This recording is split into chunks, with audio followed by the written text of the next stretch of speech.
Okay, I'd like to introduce you to Matthew Salsedo. He shoots F-Class TR, so he uses a target rifle. Matthew, tell me a little bit about yourself and your equipment. My name is Matt Salsedo. I'm 28 years old. I'm Rimfire Ranch's son, so I get to come out here and do a little bit of shooting. I shoot a Ruger 1022 that I've made some adjustments to. I shoot a Green Mountain 20-inch stainless steel bull. I've got a Tactical Solutions trigger, and I'm also shooting a Leupold optic. I put a Magpul stock on it as well. I have to say that's probably the piece of equipment on that rifle that I'm least happy with. Why is that? Magpul stock free floats the barrel, which isn't bad. And what version of the Magpul stock did you get? It's the Ruger X22 or something. It's designed for the Ruger 1022, but I don't remember the exact model off the top of my head.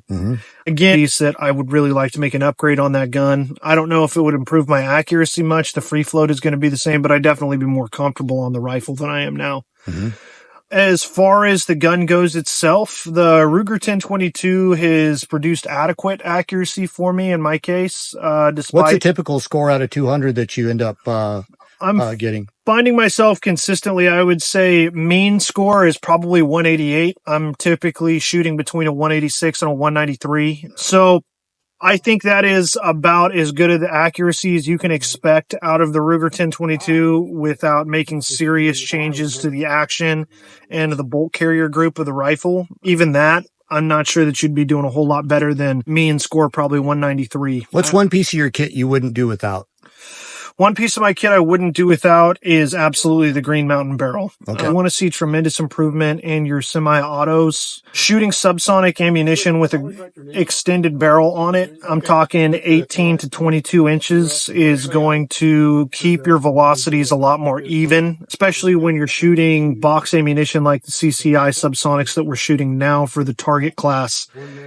On top of that, it's a semi-automatic, so you're not expecting to shoot a 200 out of that rifle. I'm sure that there's probably somebody better than me out there that could probably find a way to get it done, but I would guess even with an improved bolt carrier group, your mean shoot would probably be around a 193. I'd guess you'd be shooting between 190 and 196. So I think that I'm shooting adequately for the accuracy that the gun can produce, and overall I've been happy with it for the last 2 seasons. Once I made that barrel change, the rifle got a lot more consistent than when I was shooting the standard 16-inch that comes on most Ruger 1022s. Great. Well, Matthew, thank you. And I look forward to your success in the season, and I'd like to see you in the championship round. So thanks again for sharing your kit and Class 22 target rifle. Absolutely. Keep them center. Thank you.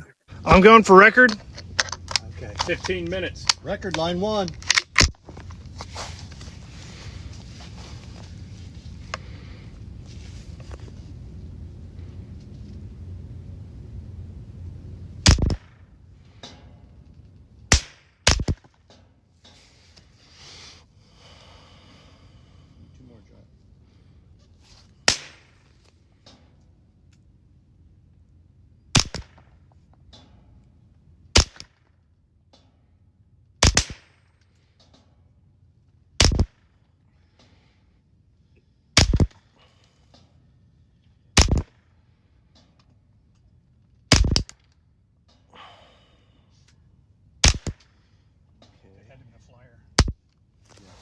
He needs to.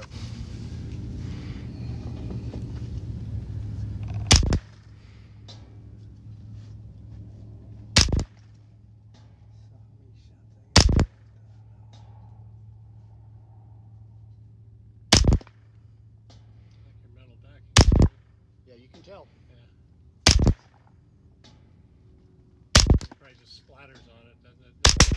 Yeah, it turns into like lead dust. Damaging the environment.